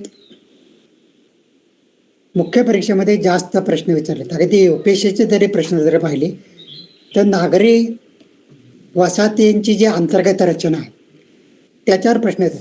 परंतु अंतर्गत रचनेसंबंधी तुम्ही जर प्रश्न पाहिले तर अंतर्गत रचनेवर जे काही सिद्धांत आहेत त्या सिद्धांतावर आधारित प्रश्न असतात, हे लक्षात ठेवा. की वसाहतीची जी अंतर्गत रचना आहे त्याच्यामध्ये पहिला जो सिद्धांत आहे तो वर्तुळ विभाग सिद्धांत, दुसरा वर्तुळ विभाग सिद्धांत किंवा तिसरा बहुकेंद्र सिद्धांत आहेत. आणि ते सिद्धांत ज्या नागरी भूगोल तज्ज्ञांनी मांडलेले त्यांची नावं, त्या सिद्धांताच्या ज्या आकृत्या आहेत त्याच्यावर आधारित प्रश्न असतात. तर हे लक्षात ठेवा. बऱ्याचशा पुस्तकामध्ये त्या सिद्धांताची माहिती किंवा आकृत्या दिलेल्या नाहीत, परंतु त्या आकृती नोट डाऊन तुम्ही करा की त्या आकृत्या आणि त्या सिद्धांताबद्दल तुम्हाला मुख्य परीक्षेसाठी सविस्तर अशी माहिती असली पाहिजे. त्यामुळं ग्रामीण वसाहतीचे किंवा नागरी वसाहतीचे जे प्रश्न आहेत त्या प्रश्नासंबंधी सुद्धा सविस्तर तुम्हाला माहिती असणं आवश्यक आहे. तर हा झाला तिसरा घटक. त्यानंतर अभ्यासक्रमामध्ये चौथा जो घटक आहे तो आर्थिक भूगोल असा घटक आहे. मराठीच्या विशेष संदर्भामध्ये तुम्हाला आर्थिक भूगोलाची माहिती असली पाहिजे. आणि तुम्ही जर अभ्यासक्रम पाहिला वेळेने बदललेला तर त्याच्यामध्ये या घटकामध्ये अनेक उपघटक आहेत. प्राकृतिक भूरूपशास्त्राप्रमाणे किंवा हवामानशास्त्राप्रमाणे हा आर्थिक भूगोल हा घटक सुद्धा फार महत्त्वाचा आहे, कारण त्याच्यामध्ये अनेक नव्याने घटक समाविष्ट केलेले आहेत आणि त्या घटकामध्ये बरेचसे नवीन काही उपघटक समाविष्ट केलेले, तर हे लक्षात घ्या. तर आर्थिक घटकामध्ये पहिला जो घटक आहे तो म्हणजे मानवाचे मुख्य व्यवसाय. मानवाचे जे मुख्य व्यवसाय आहेत, प्राथमिक, दुय्यम, तृतीय किंवा चतुर्थ किंवा हल्ली पंचम असे व्यवसाय नव्यानं विशेषीकरणामुळे सुरू झालेले आहेत. तर त्या घटकासंबंधी तुम्हाला थोडीशी माहिती असली पाहिजे. त्या घटकाची वैशिष्ट्ये, त्या गुण वेगळ्या व्यवसायामध्ये वेगळ्या देशामध्ये जे लोक गुंतलेले आहेत त्याच्या संबंधी काही नकाशे दिलेले असतात. तर त्या नकाशावर आधारित काही प्रश्न विचारले जातात किंवा काही आलेख त्याच्यावर दिलेले असतात. त्या आलेखावर आधारित तुम्हाला काही प्रश्न विचारले जातात. त्यानंतर आर्थिक भूगोलामध्येच शेती हा जो घटक आहे तो महत्वाचा आहे, की शेती हा जो घटक आहे तर त्या घटकाचा कृषी घटकामध्ये तुम्हाला सविस्तर अभ्यास करायचा. परंतु महाराष्ट्राच्या कृषीची जे वैशिष्ट्य आहे की कृषी संबंधी जे काही प्रश्न आहेत त्याच्या संबंधी थोडी माहिती तुम्हाला असली पाहिजे. आणि हे लक्षात ठेवा की महाराष्ट्रातल्या कृषी संबंधी जी माहिती आहे ती आपल्या महाराष्ट्राच्या आर्थिक पाहणीमध्ये दिलेली आहे. प्रत्येक वर्षी कृषीमध्ये जे काही बदल झाले आहेत, कृषी उपयोगी कृषी संबंधी जे काही प्रश्न आहेत किंवा जलसिंचनाचे काही ज्या योजना आहेत तर त्या संबंधीची माहिती आपल्या महाराष्ट्राच्या आर्थिक पाहणीमध्ये दिलेली असते. तर त्या कृषीची तयारी करताना महाराष्ट्र शासनाच्या वतीनं जे आर्थिक पाहणीचं जे पुस्तक प्रसिद्ध झाले त्या पुस्तकावर थोडासा अधिक भर देत. त्याच्या पुस्तकातली जे नव्यानं माहिती दिली त्या वर्षीची माहिती तुम्हाला असणं आवश्यक आहे. की बऱ्याचशा पुस्तकामध्ये मागचीच काहीतरी माहिती वर्णनात्मक दिलेली आहे, परंतु अलीकडच्या त्या वर्षीच्या नवीन आकडेवारीवर या नवीन माहितीवर किंवा नवीन प्रश्नावर तुम्हाला प्रश्न विचारले जातात. की एखाद्या वर्षी विशिष्ट पीक रचनेमध्ये जर बदल झाला तर कुठल्या पिकांमध्ये एकदम वाढ झाली किंवा खरीपामध्ये कुठल्या पिकांमुळे खाली जास्त क्षेत्र प्रश्न विचारले जातात. ते त्याकरता त्या आकडेवारी त्या वर्षाची महत्वाची. की तुम्हाला कल्पना गेल्या 2-3 वर्षामध्ये खरीप हंगामामध्ये कापसाचा क्षेत्र फार वाढलेलं आहे. ते पहिला क्रमांक आहे कापसाच्या लागवडीखाली. त्याच्यामध्ये 40-41 लक्ष हेक्टर या पिकाखाली असतं. आणि महाराष्ट्रातल्या विदर्भ, मराठवाडा, पश्चिम महाराष्ट्र किंवा उत्तर महाराष्ट्र सगळ्याच जिल्ह्यामध्ये कापसाची विस्तृत प्रमाणात लागवड. किंवा 2-3 वर्षापूर्वी तुरीच्या लागवडीखालचं क्षेत्र एकदम वाढलं होतं किंवा एखाद्या पिकाच्या लागवडीखालचं क्षेत्र एकदम कमी होतं. तर त्या वर्षी ज्या पिकाखालचे क्षेत्र कमी जास्त झाले ते त्याबद्दल तुम्हाला महाराष्ट्राची विशेषतः महाराष्ट्राच्या संदर्भात माहिती असली पाहिजे. आणि महाराष्ट्र शासनाच्या वतीने कृषी संबंधी जे काही अहवाल प्रसिद्ध होतात त्या अहवालाच्या संबंधी किंवा महाराष्ट्र शासनाच्या वतीनं जे काही झाले त्या नियतकालिकाचा तुम्हाला अभ्यास करावा लागेल, हे लक्षात ठेवा. त्यामुळे कृषीमध्येच जलसिंचनाचे महाराष्ट्राचे जे प्रकार आहेत त्याच्याबद्दल तुम्हाला माहिती असली पाहिजे. जलसिंचन प्रकार, त्यामुळे कृषीची जे काही उत्पादन आहे ते उत्पादनाच्या संबंधी कुठले जिल्हे अग्रेसर आहेत किंवा एखाद्या वर्षी एखाद्या जिल्ह्यामध्ये जास्त एखाद्या पिकाचं उत्पादन आहे त्याबद्दल तुम्हाला माहिती पाहिजे. किंवा त्या पिकाच्या उत्पादनाचा जिल्ह्यांचा उतरता क्रम लावा किंवा चढता क्रम लावा किंवा नकाशामध्ये विशिष्ट पीक उत्पादनाची क्षेत्र दाखवलेले असतात. तर त्याकरता महाराष्ट्रातले पिकाची जे एकंदरीत जी माहिती तर ती माहिती नकाशामध्ये तुम्ही एकत्रित केली तर कृषी संबंधी काही जे काही प्रश्न दिले ते सोडवतात. त्यात कृषीनंतर दुसरा साधन संपत्तीमध्ये महत्वाचा जो घटक आहे तुम्हाला तर तो म्हणजे महाराष्ट्रातली वनासंबंधी तुम्हाला माहिती असली पाहिजे. वनामध्ये की अलीकडं पूर्व परीक्षेमध्ये त्याचप्रमाणे मुख्य परीक्षेमध्ये जे प्रश्न विचारले जातात ते अभयारण्य आणि राष्ट्रीय उद्यानावर प्रश्न विचारले जातात. तर महत्त्वाचे जे राष्ट्रीय उद्यान किंवा अभयारण्य त्याबद्दल थोडीशी माहिती तुम्हाला असले त्याचा एखादा नकाशा आपल्या क्रमिक पुस्तकामध्ये दिलेला तो स्वतः तो नकाशा तयार करा. त्या नकाशामध्येच अभयारण्याच्या ठिकाणी त्याचं क्षेत्र किंवा वैशिष्ट्य तुम्ही नोट डाऊन केले तर वनावरचे बरेचसे प्रश्न तुम्हाला करेक्ट सोडवतात. नंतर आर्थिक भूगोलमध्ये खनिज हा टॉपिक महत्वाचा आहे. तर खनिजावरचे मुख्य परीक्षेतले किंवा पूर्व तर भारत किंवा महाराष्ट्रावरच खनिजावर आधारित प्रश्न असतो. तर त्यासाठी भारतातील आणि महाराष्ट्रातील खनिज वितरणाचा एक एक नकाशा तयार करा आणि त्याचप्रमाणे त्या नकाशामध्ये महत्त्वाच्या ज्या खाणी आहेत तर त्या खाणी किंवा त्या ठिकाणी जे उत्पादक जिल्हे ते नोट डाऊन केले तर खनिजावरचे प्रश्न सोडत आणि ठराविक खनिजावर प्रश्न असतो इलेक्शन. तर त्याकरता त्यामुळं महाराष्ट्रातील की आपल्या मुंबई जवळचं बॉम्बे हाय जे खनिजचं जे क्षेत्र आहे किंवा त्या क्षेत्रातनंच नैसर्गिक वायूचं उत्पादन जास्त होतं की त्यासंबंधी जे काही पाईपलाईन टाकलेले किंवा नैसर्गिक वायूच्या साठ्याचं जे ओरण केंद्र आहे तर अशा महत्त्वाच्या केंद्राबद्दल तुम्हाला माहिती असणं आवश्यक आहे. त्यानंतर या आर्थिक भूगोलामध्ये मच्छीमारी विचारले जातात. मच्छीमारीचे जे काही क्षेत्र आहे अंतर्गत मासेमारी किंवा किनाऱ्यावरची मासेमारी किंवा महाराष्ट्रातले मासेमारीची जे मुख्य बंदरं आहेत मच्छीमारीच्या ज्या काही योजना आहेत ते मच्छीमारी संबंधीचे काही जे प्रश्न आहेत तर ते सगळं माहिती तुम्हाला थोडक्यात असणं आवश्यक आहे. त्या मच्छीमारी हा एक नव्यानं टॉपिक आर्थिक भूगोलामध्ये समाविष्ट केलेला आहे. त्यानंतर आर्थिक भूगोलामध्ये पर्यटनास हा एक घटक आहे.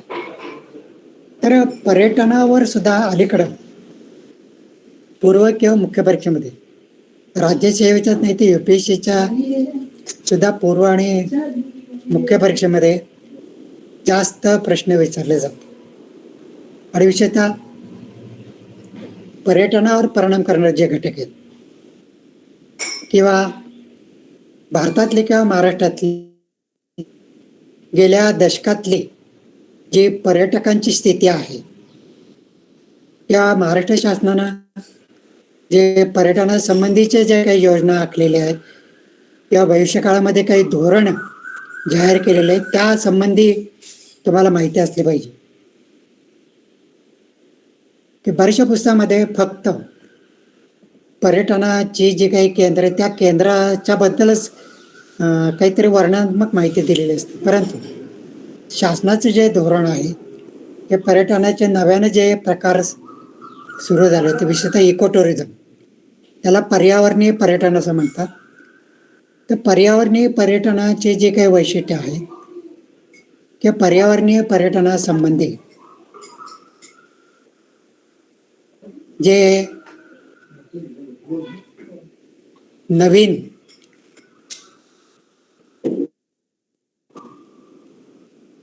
शास्त्रज्ञ निर्माण झाले की त्यांनी जे आपल्या संकल्पना मांडलेल्या विशेषतः पर्यावरण हे जे इको टुरिझम किंवा पर्यावरणीय पर्यटनासंबंधी ची जी सुरुवातीला सविस्तर माहिती बोडास्की ह्या अमेरिकन तज्ज्ञांनी दिली. तर बोडास्कीची जी काही मतं आहेत तर त्याच्या संबंधी थोडी सविस्तर माहिती असली पाहिजे. त्यामुळे त्यांनी धोरण कधी पहिल्यांदा प्रसिद्ध केलं किंवा कुठल्या देशामध्ये अशा तऱ्हेचं पर्यटन सुरू झालेलं आहे तर त्या संबंधी तुम्हाला माहिती असणं आवश्यक आहे. त्याप्रमाणे पर्यटनाचा नव्यानं जो प्रकार विशेषतः आपल्या भारतामध्येच तो प्रकार फार भरभराटीला येतोय तो म्हणजे मेडिकल टुरिझम वैद्यकीय पर्यटन. तर त्याची भारतामध्येच भरभराट होण्याची किंवा ते विकास होण्याची कारणं काय आहेत ते पर्यटक येतात किंवा ते पर्यटनाची वैद्यकीय पर्यटनाची महाराष्ट्रातले विशेषतः कुठले केंद्र आहेत किंवा महाराष्ट्रामध्ये वेगळी जी ही केंद्र आहेत वैद्यकीय पर्यटनासंबंधी, विशेषतः की महाराष्ट्रामध्ये उरुळी कांचन हे जे केंद्र आहे किंवा त्यासारखीच जी काही केंद्र नव्यानं सुरू झाली तर त्या संबंधी तुम्हाला थोडी सविस्तर माहिती असली तर हे पर्यटनामध्ये हा एक प्रकार महत्वाचा आहे. त्यात तिसरा जो नव्यानं पर्यटन प्रकार विशेषतः आपल्या महाराष्ट्रातच सुरू झाला ते म्हणजे कृषी पर्यटन. तर कृषी पर्यटनाची सुद्धा महाराष्ट्रात अनेक केंद्र नव्यानं सुरू झाले. तर त्या पैकी महत्वाच्या केंद्राचा एक नकाशा तुम्ही तयार केला पाहिजे. तर पर्यटनामध्येच की इतर सुद्धा की किनारी सागरी पर्यटन केंद्र सुरू झाले, विशेषतः बीच या पोहण्याच्या संबंधी तुम्हाला थोडी सविस्तर माहिती असली पाहिजे. त्यामुळे महाराष्ट्रातल्या पर्यटनामध्ये महाराष्ट्रातील किल्ल्यावरही प्रश्न असतो. तर भारतामध्ये नव्हे तर जगामध्ये सर्वात जास्त किल्ल्यांची संख्या महाराष्ट्रातच आहे तुम्हाला माहिती आहे. आणि महाराष्ट्रातच किल्ल्यांचे सर्व प्रकार आढळून येतात. तर किल्ल्यासंबंधी सुद्धा तुम्हाला थोडे सविस्तर अशी माहिती असली पाहिजे. तर पर्यटनासंबंधीचा हा घटक आर्थिक भूगोलामध्ये महत्वाचा आहे. त्यामुळे या आर्थिक भूगोलामध्ये नव्यानं या घटक समाविष्ट केले ते आहेत ज्ञानाधिष्ठित आर्थिक व्यवसाय. तर त्यामध्ये IT किंवा माहिती तंत्रज्ञान हा घटक महत्वाचा आहे. आणि विशेषतः ही सिलिकॉन व्हॅली ज्या ते व्हॅली ते महाराष्ट्रामध्येच आहे. पुण्याच्या परिसरामध्ये विशेषतः हिंजवडीच्या परिसरामध्ये माहिती तंत्रज्ञानाचे जे केंद्र आहेत ते माहिती तंत्रज्ञान जे पार्क आहेत त्याचा एक वेगळा नकाशा तुमच्याकडे पाहिजे की त्या माहिती तंत्रज्ञानावर आधारित किमान आता नवीन अभ्यासक्रमामध्ये नवीन प्रश्नपत्रिके 2-3 तरी प्रश्न विचारले तर पुण्याच्या परिसरामध्ये किंवा महाराष्ट्रातील इतरही जे काही माहिती तंत्रज्ञान केंद्र किंवा भारतातील जे माहिती तंत्रज्ञान केंद्र सुरू झालेले आहेत ते त्याचा जो विकास झालेला आहे तर त्या संबंधित सुद्धा माहिती तुम्हाला या आर्थिक भूगोलाच्या ज्ञानाधिष्ठित आर्थिक व्यवसायामध्ये असली पाहिजे. त्यामध्ये तुम्हाला जैवतंत्रज्ञान किंवा भारतातील ज्या संशोधन संस्था आहेत तर त्या संबंधी माहिती. तर भारतामध्ये ज्या संशोधन संस्था आहेत तर त्या संशोधन संस्था त्याप्रमाणे त्या संशोधन संस्थेचे केंद्र कोणत्या प्रकारचं संशोधन होतं त्याची फार व्यवस्थित माहिती आपलं इंडियाचे जी इयर बुक आहे त्याच्यामध्ये दिलेली. इतर कुठल्याही पुस्तकामध्ये एवढ्या सर्व संशोधन संस्थांची व्यवस्थित माहिती नाही. तर त्या इंडियाच्या पुस्तकातून सर्व संशोधन संस्थाची माहिती घ्या. की विज्ञानाविषयी फार चांगली माहिती इंडियाच्याच पुस्तकामध्ये दिली, इतर कुठल्याही पुस्तकामध्ये एवढी चांगली माहिती नाही. तर संशोधन संस्थाबद्दल आहे तुम्हाला थोडी सविस्तर माहिती असली पाहिजे. त्यानंतर पुढचा जो 5वा जो घटक अभ्यासक्रमामध्ये दिला आहे तो आहे लोकसंख्या भूगोल. तर लोकसंख्या भूगोलाबद्दल मागच्या परीक्षेमध्ये सुद्धा महाराष्ट्राचा लोकसंख्या होता तर तो सगळे ते टॉपिक दिलेले आहेत. काही नव्यानं घटक याच्यामध्ये समाविष्ट केलेले आहेत. तर लोकसंख्येचा सुद्धा अभ्यास करताना लोकसंख्येच्या संबंधी जे तक्ते दिले आहेत विशेषतः आपल्या लोकसंख्या आयोगाने जे अंतिम जे तक्ते दिले तर त्या तक्त्यांचा तुम्हाला अभ्यास केला. काही पुस्तकामध्ये प्रारंभिक तक्ते किंवा प्रोविजनल इन्फॉर्मेशन दिली होती तर त्या तक्त्यांचा उपयोग होत नाही. तर लोकसंख्येसंबंधी सर्व सविस्तर तक्ते नव्यानं आपल्या महाराष्ट्राच्या आर्थिक पाहणीमध्ये की इंडियाच्या पुस्तकामध्ये ते दिलेले आहेत. त्याचप्रमाणे महाराष्ट्राच्या आर्थिक पाहणीमध्येच लोकसंख्येसंबंधी काही नकाशे सुद्धा दिलेले आहेत. त्या नकाशावर आधारितच मागच्या प्रश्न विचारले गेले होते. आणि विशेषतः अलीकडं हे लक्षात ठेवा की लोकसंख्येवर जे प्रश्न विचारले त्याच्यामध्ये 2-3 प्रश्न भारतातील किंवा महाराष्ट्रातील जे आदिवासी आहेत तर त्या संबंधीचे प्रश्न आहेत की महाराष्ट्रामध्ये किंवा भारतामध्ये ज्या मुख्य आदिवासी जमाती आहेत त्यांचे जे वैशिष्ट्य आहेत की त्यांचं जे केंद्रीकरण कुठल्या जिल्ह्यामध्ये कुठल्या प्रदेशात झालेले आहे त्याच्या संबंधी थोडे सविस्तर तुम्हाला माहिती असली पाहिजे किंवा कधी कधी तुम्हाला माहिती की त्या आदिवासींची फक्त रेखाचित्र दिलेली असतात तर त्या रेखाचित्रावरनं ती आदिवासी जमात कोणती आहे ते ओळखायला तुम्हाला सांगते. त्यासाठी आदिवासीच्या संबंधीची सविस्तर माहिती तुम्हाला लोकसंख्येमध्ये असली. त्यामुळे लोकसंख्येमध्ये स्थलांतरावर प्रश्न विचारतात. तर स्थलांतरासंबंधी कुठल्या राज्यातनं जास्त स्थलांतर होतं, स्थलांतराची कारणं काय आहेत, स्थलांतराचे परिणाम काय होतात, त्या परिणामाबद्दल तुम्हाला थोडी सविस्तर अशी माहिती असली पाहिजे. त्यानंतर महाराष्ट्राची लोकसंख्येसंबंधी जे वैशिष्ट्य की जन्मदर, मृत्यूदर, त्याचप्रमाणे महाराष्ट्रातली जी साक्षरता आहे साक्षरतेसंबंधी जे अग्रेसर जिल्हे आहेत त्याचा तुम्हाला माहिती असले पाहिजे. त्यामुळे कधी कधी महाराष्ट्रातले जे प्रशासकीय विभाग आहेत तर त्या प्रशासकीय विभागांचे साक्षरतेनुसार चढता क्रम लावा किंवा उतरता क्रम लावा असा प्रश्न असतो. तर साक्षरतेच्या संदर्भात प्रशासकीय किंवा प्रादेशिक जे विभाग आहेत त्या विभागाच्या संबंधी सुद्धा थोडी तुम्हाला माहिती असणं आवश्यक असतं. त्यामुळे लोकसंख्येच्या संदर्भामध्ये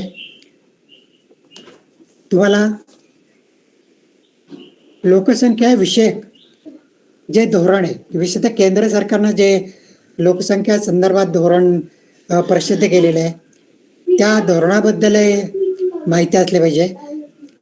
तर त्या धोरणाची जी काय वैशिष्ट्य आहेत त्याच्याबद्दल ते झालं लोकसंख्येच्या संदर्भात. हा एक महत्त्वाचा टॉपिक आहे पूर्व आणि मुख्य परीक्षे. त्यानंतर पूर्व आणि मुख्य परीक्षा दृष्टीनं 6वा जो महत्त्वाचा टॉपिक आहे तो आहे पर्यावरणीय भूगोल, एन्व्हायरमेंट जॉग्राफी. तर पर्यावरणीय भूगोल सुद्धा पूर्व आणि मुख्य परीक्षा दृष्टीनं महत्त्वाचा टॉपिक. तर पूर्व परीक्षेमध्ये किंवा मुख्य परीक्षेमध्ये पर्यावरणावर सुद्धा पर्यावरणीय भूगोलावर 5 ते 6 प्रश्न असतात हे लक्षात ठेवा. तर आता जर पूर्व परीक्षेतच तुम्ही पर्यावरणाच्या घटकांची व्यवस्थित तयारी केली असेल तर मुख्य परीक्षेच्या वेळेस तुम्हाला त्याचा उपयोग होतो. तर ह्या पर्यावरणीय भूगोलामध्ये की विशेषतः परिसंस्था हा घटक महत्त्वाचा आहे. परिसंस्थेचे जे मुख्य प्रकार आहेत किंवा परिसंस्थेचे जे वैशिष्ट्य ते तुम्हाला माहिती असणं आवश्यक आहे. परंतु परिसंस्थामध्ये जे नव्यानं घटक समाविष्ट झालेले आहेत तर मुख्य परीक्षेमध्ये विशेषतः तर त्याच्यामध्ये महाराष्ट्रातील उष्मा केंद्र विशेषतः शहरामध्ये जे उष्मा केंद्र निर्माण झाले महाराष्ट्रातल्या त्याच्याबद्दल नव्यानं माहिती असली पाहिजे की वेधशाळेच्या वतीनं त्यासंबंधी वारंवार काही माहिती प्रसिद्ध होते. त्यानंतर या वातावरणामध्येच एक नव्यानं जो टॉपिक आहे तर त्यामध्ये EIA असं दिलेलं आहे शॉर्टमध्ये. EIA याचा अर्थ एन्व्हायरमेंट इम्पॅक्ट असेसमेंट हे पर्यावरणीय मूल्यमापन असा तो घटक आहे. तर त्या नवीन घटकाबद्दल तुम्हाला थोडीशी व्यवस्थित माहिती असली पाहिजे की काही पुस्तकामध्ये ते पर्यावरणीय जे मूल्यमापन आहे त्याच्या ज्या पद्धती आहेत किंवा त्याची जी गोष्टी आहेत त्याची माहिती दिलेली आहे. त्याप्रमाणे या पर्यावरणामध्येच जागतिक पर्यावरण वाढ त्याची जी कारणं आहेत किंवा आम्लपर्जन्य कुठल्या प्रदेशामध्ये जास्त होते त्याचे काही परिणाम होतात त्याच्या संबंधी तुम्हाला पाहिजे. त्याचप्रमाणे नव्यानं जे टॉपिक तुम्हाला याच्यामध्ये सविस्तरपणे अभ्यास आहे ते म्हणजे कार्बन क्रेडिट असा एक टॉपिक आहे. तर कार्बनच्या संबंधी जे आतापर्यंत ते कार्बन हा हरितगृह आहे तर तो वायूचं उत्सर्जन कमी करण्यासंबंधीचे जे काही परिषदा झालेल्या आहेत तर त्या परिषदेसंबंधी थोडी सविस्तर माहिती तुम्हाला असते की त्या परिषदेसंबंधी तुम्हाला मुख्य परीक्षेमध्ये प्रश्न विचारले जातील. तर आता नवीन अभ्यासक्रमामध्ये हे सुरुवातीचे जे 6 घटक आहेत तर 6 घटकाबद्दल आज तो थोडक्यामध्येच माहिती देण्याचा मी प्रयत्न केला की घटकावर असे 2-3 असे व्याख्यानं दिली तर त्या घटकासंबंधी तुम्हाला सविस्तर माहिती मिळू शकते. परंतु त्या घटकाचा आणि उपघटकांचा व्यवस्थित तुम्ही जर अभ्यास केला तर ह्या सुरुवातीच्या 6 घटकावरच थोडे अधिक प्रश्न असतात हे लक्षात ठेवा. त्यानंतर 7वा आणि 8वा जो घटक आहे नव्यानं त्या घटकातले अनेक उपघटक समाविष्ट केलेले आहेत त्याच्या संबंधीची माहिती विशेषतः दूरसंवेदन यामध्ये फार अनेक नव्याने घटक समाविष्ट केले.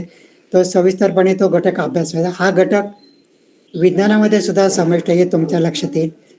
तर त्या घटकासंबंधी त्यापुढं कृषीमधले जे 3 महत्त्वाचे घटक आहेत त्याचे घटक आहेत त्याच्या संबंधीची जी माहिती आहे तर पुढच्या उद्याचं जे व्याख्यान आहे त्या व्याख्यानामध्ये आहे.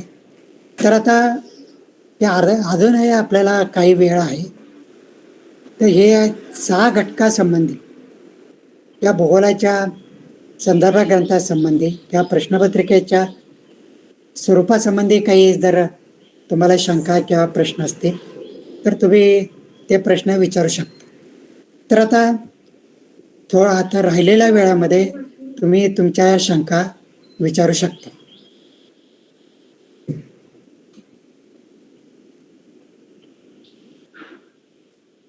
धन्यवाद सर.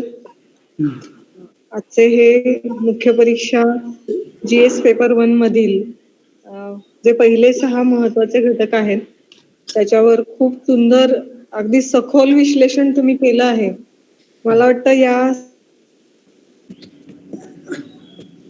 सगळ्या घटकांचा एक आकृतीबंध तयार झाला असेल विद्यार्थ्यांकडे नक्कीच. एक घटक आणि त्याच्या संदर्भात करायची तयारी आणि सर्वात महत्वाचं म्हणजे तुम्ही नकाशे आकृत्या यांचं सांगितलेलं महत्व या सगळ्याचाच नक्कीच अभ्यास करताना विद्यार्थ्यांना उपयोग होणार आहे. सर्वांना आहे एक आवाहन ज्यांना कोणाला काही शंका असतील आत्ताच्या या घटकांवर किंवा भूगोल या विषयाशी संबंधित काही शंका असतील तर नक्की विचारा. तुम्ही ऑडिओ ऑन करून तुम्ही विचारू शकता.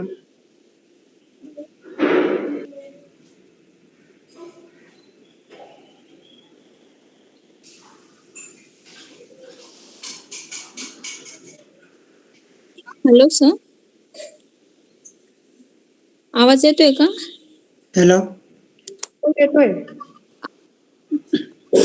हा सर, तुम्ही आता बोललात की आपली क्रमिक पुस्तकं वापरायची स्टेट बोर्ड, पण सर असं होतं की त्याच्यामध्ये काय वेळा त्याच्यामध्ये डेटा अपडेट नसतो, तर मग कसं करायचं? मग त्याच्यावर पण आपल्याला पूर्ण अवलंबून राहणं चालणार नाही ना? नाही, शक्यतो बरं का आपले जे क्रमिक पुस्तक आहेत ते अपडेट केले असतं. परंतु तुमच्याकडे जर अपडेट केलेलं पुस्तक नवीन माहितीचं नसेल तर मी सांगेल की भारताच्या डेटासाठी इंडियाचं पुस्तक आहे की त्या वर्षाची अप टू डेट माहिती इंडियाच्या पुस्तकात दिली असते. तर इंडियाचं जे इयरबुक प्रसिद्ध होतं ना ते तुमच्याकडे पूर्व परीक्षेपासूनच पाहिजे, ते इंडियाचे पुस्तक. त्यामुळे महाराष्ट्रासंबंधी जे सर्व सविस्तर अप टू डेट माहिती अगदी प्रत्येक जिल्ह्याची सुद्धा सगळ्या आकडेवारी वगैरे आपल्या महाराष्ट्राच्या आर्थिक पाणीमध्ये दिलेली असते. तर त्या पुस्तकावर अवलंबून राहायचं, लक्षात ठेवा. ओके सर, चालेल. थँक्यू.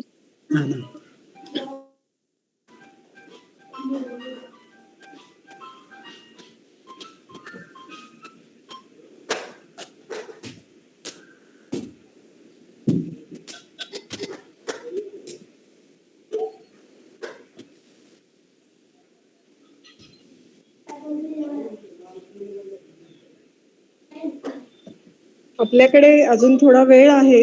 कुणाला विचारायचं असेल, काही शंका असतील तर नक्की विचारा. कुठल्या टॉपिकवर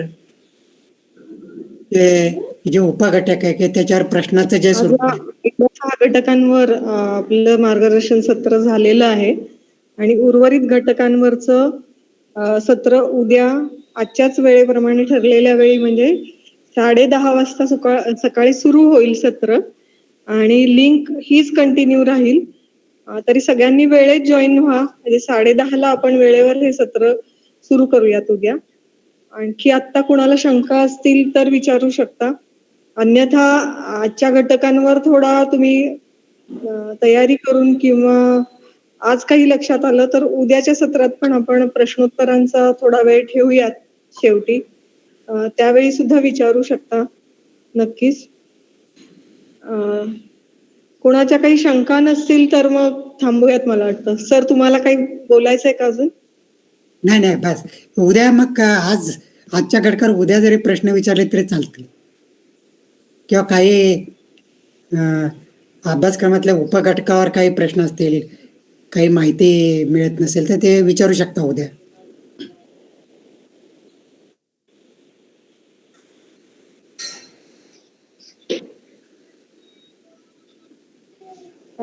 चालेल सर. मग आजचं सत्र आपण थांबूया. उद्या आपल्या स्वरूप वर्गीच्या प्रथेप्रमाणे संकल्प प्रार्थना होईल आणि हे सत्र संपेल. सर्वांनी त्या प्रार्थनेनंतर मीटिंग मधून बाहेर पडायला हरकत नाही. संकल्प प्रार्थना घेण्यासाठी मी स्पर्धा परीक्षा केंद्राचे सांस्कृतिक समन्वयक किसन ताकमोडे यांना विनंती करते. सर्वांनी डोळे झाकावे.